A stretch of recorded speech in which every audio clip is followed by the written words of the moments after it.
Hello friends, welcome to दुनिया study point. This is Israr Ansar in front of you. और आज हम बात करेंगे जनरेशन ऑफ कंप्यूटर्स की।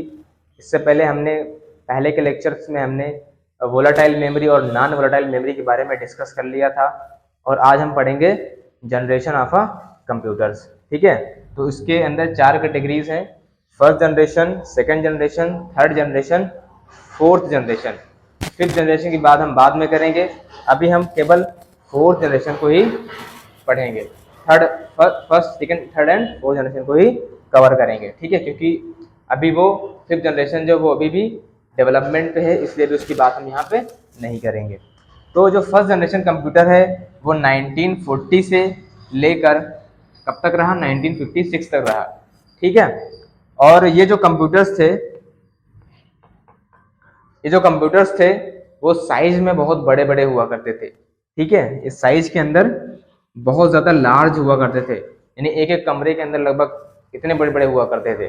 ठीक है, अब इस वजह से क्या होता था, इनकी जो कॉस्ट है वो बहुत ज़्यादा हो जाया करती थी। बहुत ज़्यादा बड़े बड़े होने की वजह से इनकी जो खर्चा है, लोग इतना इसको लोग खरीद नहीं सकते थे इस वजह से, क्योंकि ये बहुत बड़े हुआ करते थे, उनकी कॉस्ट भी बहुत ज़्यादा थी।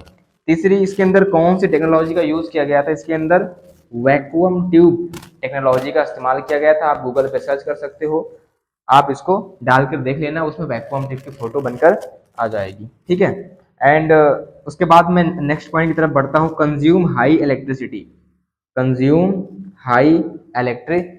बड़ा होने के साथ साथ ये क्या करता था, ज़्यादा से ज़्यादा मतलब मैक्सिमम इलेक्ट्रिसिटी को कंज्यूम करता था।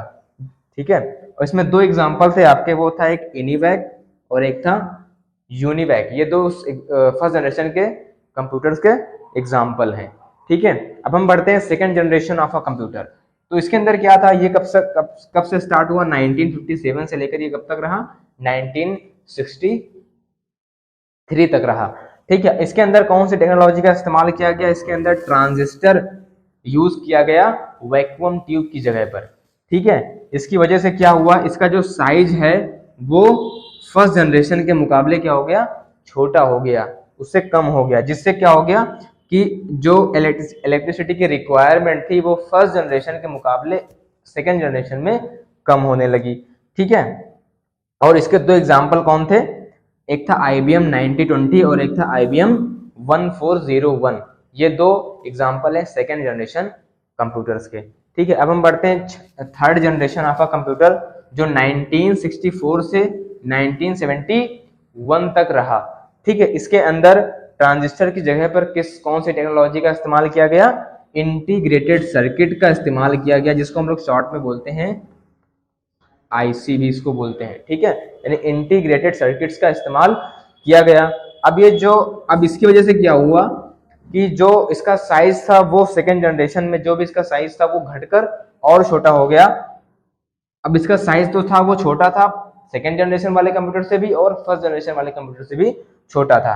अब इसके अंदर यानी थर्ड जनरेशन के अंदर ऑपरेटिंग सिस्टम और अदर एप्लीकेशन का यूज हुआ। ऑपरेटिंग सिस्टम मतलब जैसे आज के टाइम पे विंडोज चल रहा है, मोबाइल के अंदर एंड्रॉयड चल रहा है ना, तो थर्ड जनरेशन के अंदर ऑपरेटिंग सिस्टम का यूज किया गया और दूसरे एप्लीकेशंस को इसके अंदर यूज किया गया। ठीक है, इसके अंदर 2 एग्जांपल है कंप्यूटर्स के, उसका नाम क्या है? IBM 360 सीरीज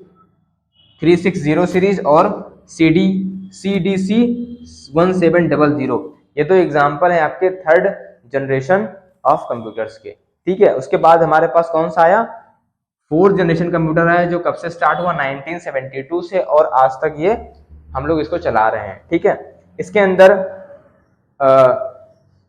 इंटीग्रेटेड सर्किट की जगह पर क्या इस्तेमाल किया गया? माइक्रो प्रोसेसर का यूज किया गया। अब जो माइक्रो प्रोसेसर था वो क्या था, इसकी वजह से उसका जो साइज था वो बहुत ही छोटा हो गया, उसकी जो स्पीड थी वो बहुत ही फास्ट हो गई, क्योंकि जो फर्स्ट सेकेंड और थर्ड जनरेशन थे, अब फर्स्ट जनरेशन की जो स्पीड थी वो बहुत ही कम थी।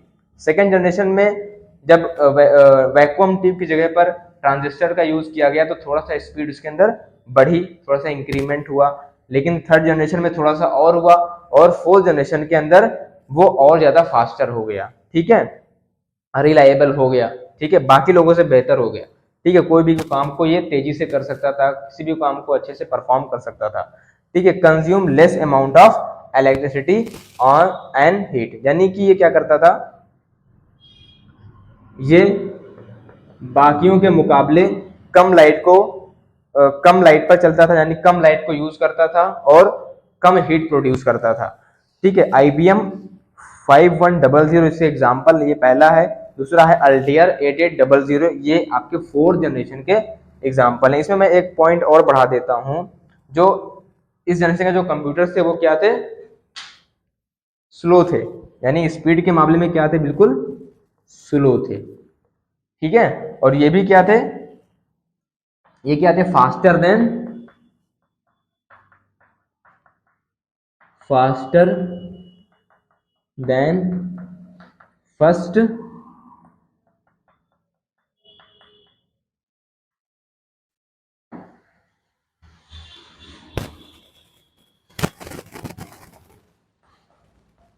जनरेशन।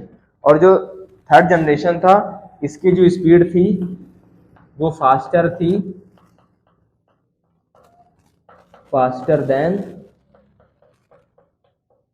फर्स्ट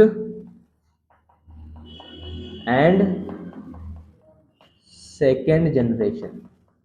ठीक है, और जो इसके अंदर जो स्पीड हुई वो सबसे तेज थी, फर्स्ट सेकेंड थर्ड तीनों के मुकाबले सबसे ज्यादा इसके अंदर स्पीड तेज थी। ठीक है, तो आज के लिए बस इतना ही रखते हैं, अगले लेक्चर में हम नेक्स्ट टॉपिक पढ़ेंगे। ठीक है, तब तक के लिए thank you for watching this video and subscribe the channel, like the videos and share the videos. Thank you.